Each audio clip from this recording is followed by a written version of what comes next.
அண்மை செய்தியை பார்த்துக் கொண்டிருக்கிறோம். நாமக்கல் மாவட்டத்தில் முறைகேடாக கிட்னி பெறப்பட்டது தொடர்பாக நியூஸ் தமிழ் செய்தி வெளியிட்டிருந்தது. அது தொடர்பாக அடுத்தடுத்து அரசு தரப்பிலும் நடவடிக்கையானது மேற்கொள்ளப்பட்டிருந்தது.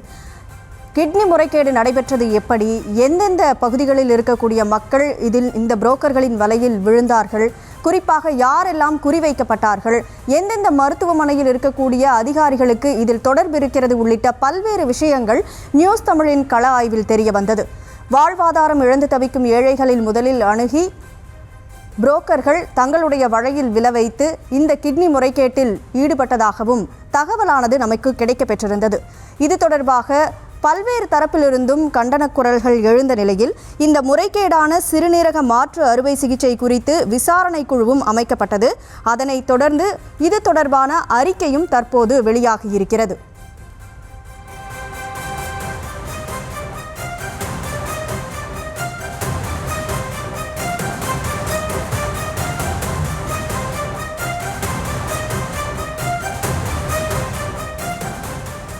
நாமக்கல் மாவட்டத்தில் முதலில் 90 பெண்கள் ஒற்றை கிட்னியுடன் வாழ்வதாக நமக்கு தகவல் கிடைத்தது. அது தொடர்பாக என்ன நடக்கிறது என்று களத்திற்கு சென்று ஆய்வு செய்தபோது அதில் பல்வேறு விஷயங்கள் பட்டவர்த்தனமாக வெளியாகியது. என்னவெனில் 2500க்கும் மேற்பட்டவர்கள் ஒற்றை கிட்னியுடன் வாழ்வதாகவும் அது தொடர்பாக பல்வேறு ஏழை எளிய மக்கள் புரோக்கர்களின் வலையில் விழ வைக்கப்பட்டதாகவும் தகவல்கள் கிடைக்கப்பெற்றது.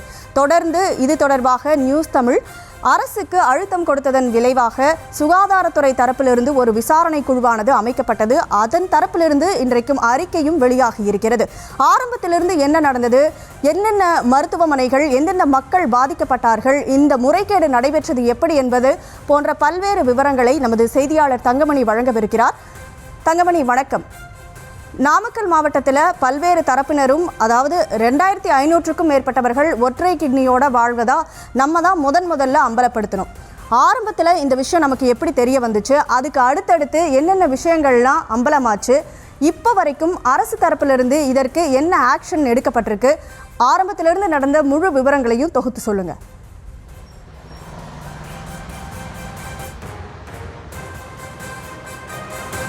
வணக்கம். தற்போது இந்த கொங்கு மண்டலத்தை பொறுத்தவரை நாமக்கல் மாவட்டம் பள்ளிப்பாளையம் மற்றும் குமராபாளையம் பகுதிகளில் சட்டவிரோதமாக கிட்னி விற்பனை நடைபெற்று வருகிறது என நியூஸ் தமிழ் தொலைக்காட்சிக்கு ஒரு தகவல் என்பது கிடைக்கப்பட்டது. இந்த தகவல் எப்படி நம்மகிட்ட கிடைச்சிருந்துச்சுன்னா, இந்த அன்னை சத்யாநகர் ஒரு பகுதின்னு பள்ளிப்பாளையம் பகுதியில் ஒரு பகுதி இருக்குது. இந்த பகுதியை சார்ந்த ஸ்டாலின் மோகன் என்ற ஒரு நபர் நம்மிடம் அணுகினார். சார், இது மாதிரி இந்த பகுதியில் பல பெண்கள் தங்களுடைய வாழ்வாதாரத்தை கருதி அவர்கள் கிட்னியை விற்பனை செஞ்சிருக்காங்க அப்படின்ட்டு நம்மள்ட்ட ஒரு தகவலை சொன்னாரு. இந்த தகவல் அனைத்துமே உண்மைதானா அப்படின்ட்டு நம்பிட்டு இங்க இருக்கின்ற ஒட்டமத்தை பகுதின்னு ஒரு பகுதி இருக்குது. அந்த பகுதியை நேரடியாக சென்று கௌசல்யா என்ற ஒரு பெண்மணி, அதாவது வயது 40 வயது பெண்மணியை போய் நம்ம சந்திச்சோம். அந்த அம்மாட்ட ஒரு விஷயத்தை கேட்டோம். இது மாதிரி நீங்க கிட்னி கொடுத்தது உண்மைதானா அப்படின்னு கேட்டதற்கு அந்த அம்மா, நீங்க கவர்மெண்ட் ஸ்டாப்பா அப்படிங்கிற ஒரு தகவல் நம்மள்ட்ட கேட்டிருந்தாங்க. இல்ல, நீங்க எதா இருந்தாலும் உண்மையை சொல்லுங்க, உங்களுக்கு எந்த ஒரு இது ஆகாது அப்படின்னு அவங்கள்ட்ட நம்ம கேட்டபோது அவங்க சொன்ன முதற்கட்ட தகவல் என்னன்னா, ஆமாங்க சார், நான் இது மாதிரி போய் தனலட்சுமி சீனிவாசன் அப்படிங்கிற ஒரு மருத்துவமனையில போய் நான் கிட்னி வித்தேன் சார். 5 லட்சம் ரூபாய்க்காக நான் கிட்னி வித்தேன். இந்த கிட்னி நான் எப்படி வித்தேன் அப்படின்னு கேட்கும்போது, இங்க இருக்கின்ற புரோக்கர் ஆனந்த் என்பவர் மூலியமாக தான் நான் போய் கிட்னி விற்பனை செஞ்சேன். அவர் என்கிட்ட கேட்டிருந்தாரு, ஏமா குடும்ப சூழ்நிலை ரொம்ப இதா இருக்குது, உங்க கிட்னி வித்துட்டா உங்களுக்கு 5 லட்சம் ரூபாய் பணம் கிடைக்கும்ல அப்படின்னு என்ன சொன்னாரு. நான் அதை நம்பிட்டு போய் அங்க ஹாஸ்பிட்டல்ல நான் கிட்னி கொடுத்தேன். எனக்கு 4,50,000 ரூபாய் பணம் தந்திருந்தாங்க அப்படின்னு அந்த தகவலை நம்மள்ட்ட சொன்னாங்க. சரி, உங்களை மாதிரியே வேறேனும் நபர்களும் கிட்னி கொடுத்திருக்காங்களா அப்படின்னு நம்ம கேட்டோம். அதற்கு கௌசல்யா என்ற பெண் கூறியது, குமராபாளையம் பகுதியை சார்ந்த விஜய் என்ற பெண்ணும் கிட்னியை கொடுத்திருக்காங்க, நீங்க அவங்கள்ட்ட போய் கேட்டீங்கன்னா ஒரு முழுமையான தகவல் என்பது கிடைக்கும் அப்படின்னு சொல்லியிருந்தாங்க. நம்ம குமராபாளையம் பகுதியை போய் பார்த்தோம். அங்க விஜய் என்ற ஒரு பெண்மணி இருந்தாங்க. அவங்கள்ட்ட நம்ம கேட்கும் போது தான் அவங்க கிட்னியும் விற்பனை செஞ்சிருக்காங்க. கிட்னி விற்பனை செய்ததுக்கு அப்புறம் அவங்க கிட்னி விற்பனை புரோக்கராகவும் செயல்பட்டு வந்திருக்கிறார். எப்படி செயல்பட்டு வந்திருக்கிறார்னா, இவர் ஒரு 5 லட்சம் ரூபாய்க்கு திருச்சியில் இருக்கின்ற பிரபல சித்தார் மருத்துவமனையில் அவர் 6 மாதங்களுக்கு முன்பு அந்த கிட்னி விற்பனை செஞ்சிருக்காங்க. கிட்னி விற்பனை செஞ்சதுக்கு அப்புறம் அவங்களுக்கு சரி, நம்ம கிட்னி விற்பனை செஞ்சு 5 லட்சம் ரூபாய் வருது, நம்ம வேற யாரும் நம்ம கை காட்டோம்னா நம்மளுக்கு அதுல இருந்து ஒரு கமிஷன் பேஸா இடைத்தரகர் மாதிரி நம்ம செயல்படலாம் அப்படின்னு தோணிட்டு அவங்களே சுமார் 20க்கும் மேற்பட்ட பெண்களை புரோக்கர் ஆனந்திற்கு அனுப்பி வைக்கிறாங்க. ஆனந்த் திருச்சியில் இருக்கிற சித்தார் மருத்துவமனை, பெரம்பலூர் தனலட்சுமி சீனிவாசன், திருநெல்வேலி, கோவை போன்ற பல்வேறு பகுதியில் இருக்கின்ற தனியார் தனியார் மருத்துவமனைக்கு வந்து அந்த பெண்களை அனுப்பி வைத்து அங்கு மருத்துவ பரிசோதனைகள் செய்யப்பட்டு அவர்களிடமிருந்து கிட்னி எடுக்கப்படுகிறது. 5 லட்சம் ரூபாய் உங்களுக்கு தரப்படும் சொல்லி இங்க இருந்து அனுப்புறாங்க. அங்க கிட்னி எடுத்ததுக்கு அப்புறம் 4,50,000 ரூபாய் பணம் தராங்க. இதெல்லாம் நம்ம சேகரிச்சு முதற்கட்டமா நியூஸ் தமிழ் தொலைக்காட்சியில ஒரு செய்திகளை ஒளிபரப்புறோம். ஒளிபரப்பின பிறகு நாமக்கல் மாவட்ட ஆட்சித்தலைவர் துர்காமூர்த்தி அவர்களிடம் தொலைபேசி வாயிலாக தொடர்பு கொண்டு கேட்ட பொழுது அவர் ஒரு தகவல் சொல்றாரு. சார், இது அவ்வப்போது நடைபெற்று இருக்கும், ஏதாவது புகார் வந்தா நான் நடவடிக்கை எடுக்கிறேன் அப்படின்னு சொல்லியிருந்தாரு. ஒரு மாவட்ட ஆட்சியர் என்ன இப்படி இது மாதிரியான கருத்துக்கள் சொல்றாங்க அப்படின்னா உண்மையாலுமே நாமக்கல் மாவட்டத்தில் அதிகப்படியான கிட்னி விற்பனை நடைபெறுகிறதா அப்படிங்கிற ஒரு சந்தேகம் வந்து நம்மள்ட்ட எழுந்துச்சு. உடனடியா நம்ம போய் இங்க இருக்கின்ற அன்னை சத்யா நகர், ஆயக்காட்டூர், காவேரி ஆர்எஸ், பள்ளிப்பாளையம், குமராபாளையம், கல்லாங்காட்டு வலசு ஆகிய ஒரு 10க்கும் மேற்பட்ட பகுதிகளில் நம்ம வந்து இந்த மக்களை வந்து தேடி சொல்றோம். அப்பதான் இங்க இருக்கின்ற ஒரு தனியார் திரையரங்கத்தில் போஸ்டர் ஒட்டுகின்ற ஒரு தொழிலாளி நம்ம கேட்கிறோம், இது மாதிரி நீங்க கிட்னி கொடுத்திருக்கீங்களான்னு கேட்கும்போது அவர் சொல்றாரு, சார் நான் கந்து வட்டிக்கு அதிகமா பணம் வாங்கிட்டேன் சார், என் குடும்பமே தற்கொலை செய்து கொள்ற நிலைமையில போயிருச்சு, இதனால நான் செத்தாலும் பரவாயில்ல என் குடும்பம் இருக்கக்கூடாது அப்படிங்கிற ஒரு வழி காரணத்துக்காக தான் நான் 5 லட்சம் ரூபாய்க்கு கிட்னி விற்பனை செஞ்சேன்.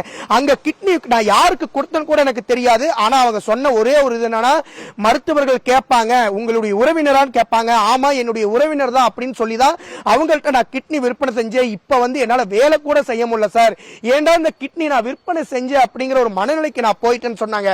அதுக்கு அடுத்தபடி சங்கிரி பகுதியில் இருக்கின்ற ஒரு சாமாண்டூர் அப்படிங்கிற ஒரு பகுதி இருக்குது. அங்க அக்கா மற்றும் தம்பி ஆகிய இருவருமே கிட்னி விற்பனை செஞ்சிருக்காங்க அப்படின்னு 3வது கட்டமா நம்மளுக்கு ஒரு தகவல் கிடைக்குது.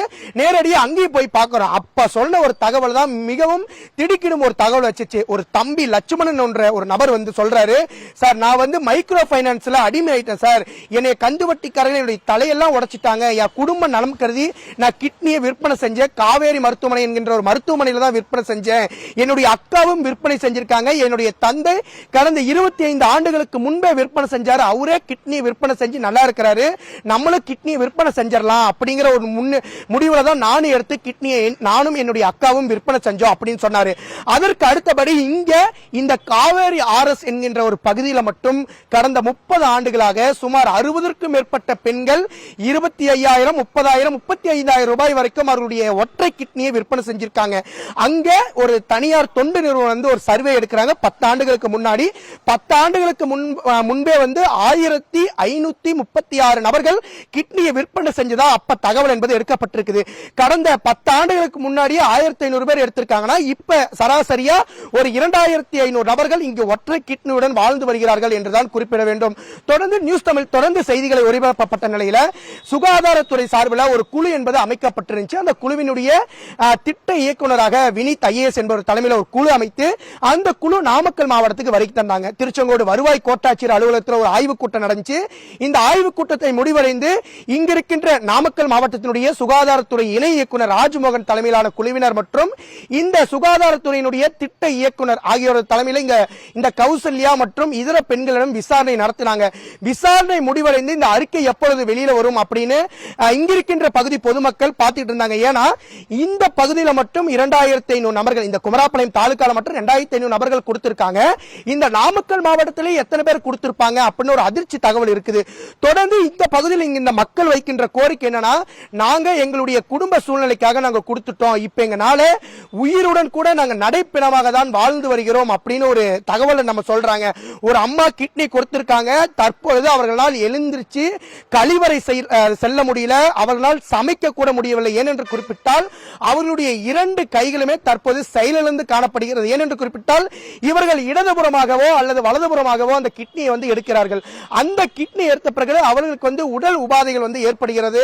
மலட்டுத்தன்மை, மாதவிடாய் போன்ற பல்வேறு பிரச்சனைகளுக்கு வந்து இங்கிருக்கின்ற பெண்கள் வந்து ஆளாகி வருகின்றனர். தொடர்ந்து இது குறித்து இங்கிருக்கின்ற சமூக ஆர்வலர்கள் தொடர்ந்து கடந்த 20 ஆண்டுகளாக இங்கிருக்கின்ற சமூக ஆர்வலர்கள் வந்து மாவட்ட ஆட்சித்தலைவர், முதலமைச்சருடைய தனிப்பிரிவு, இங்கிருக்கின்ற சுகாதாரத்துறை அதிகாரிகளுக்கு தொடர்ந்து வற்புறுத்தி வருவது என்னவென்றால், இங்கிருக்கின்ற மக்கள் விசைத்தறி தொழிலாளி மக்கள், இவர்கள் வந்து அன்றாடம் கூலிக்காக செல்கின்றார்கள், இவர்களுக்கு நிரந்தர ஒரு வேலை வாய்ப்பை செய்திட வேண்டும் வேண்டும், இங்கு ஒரு நலவாரியத்தை அமைத்து அவர்களை பாதுகாத்திட வேண்டும் என ஒரு கோரிக்கையும் விடுத்து வருகிறாங்க. தொடர்ந்து நம்ம நியூஸ் தமிழ் தொலைக்காட்சியில் தொடர்ந்து செய்திகள் ஒளிபரப்ப கொண்டிருந்த பொழுது இங்கிருக்கின்ற அரசியல் கட்சியினர், அதாவது பாமக, லோக் ஜனசக்தி கட்சி, அது மட்டுமின்றி பாரதிய ஜனதா ஆகிய கட்சியை சார்ந்தவர்கள் பள்ளிப்பாளையம் காவல் நிலையத்தில் ஒரு புகார் அளிக்கிறாங்க. தொடர்ந்து இந்த கிட்னி விற்பனை சம்பந்தமான புரோக்கர் ஆனந்தனை கைது செய்ய வேண்டும் அப்படின்னு ஒரு வற்புறுத்துறாங்க. காவல்துறை என்ன சொல்றாங்கன்னா, எங்களுக்கு முகாந்திரமே இல்ல, நாங்க ஏன் ஆனந்தனை பிடிக்கணும், நாங்க தனிப்படை அமைக்கல, நாங்க வழக்கு பதிவு செய்யல, இதற்கும் எங்களுக்கும் எவ்வித சம்பந்தமே இல்லைன்னு சொல்றாங்க. ஏன்னா நம்ம ஆகஸ்ட் 16ஆம் தேதி இந்த செய்தியை ஒளிபரப்பணும். ஆகஸ்ட் 18, அதாவது ஜூலை 18ஆம் தேதியே ஆனந்தன் இந்த கிட்னி விற்பனைக்கு மூளையாக செயல்பட்ட ஆனந்தன் அன்னை சத்யாநகர் பகுதியில் அவருடைய உறவினர் வீட்டிற்கு இருசக்கர வாகனத்தில் செல்கின்ற அந்த சிசிடிவி காட்சிகளை கூட நம்ம ஒளிபரப்பணும். தொடர்ந்து போலீசார் என்ன சொல்றாங்கன்னா, சார் நாங்க அவங்களை பிடிக்கவே இல்லை சார், எங்களுக்கு சம்பந்தமே இல்லை சார்.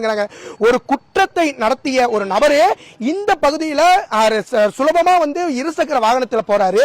ஆனா இங்க இருக்கின்ற போலீசார் ஒரு மெத்தன போக்குல தான் ஈடுபடுறாங்கன்னு இங்க இருக்கின்ற சமூக ஆர்வலர்கள் சொல்லியிருக்கிறாங்க.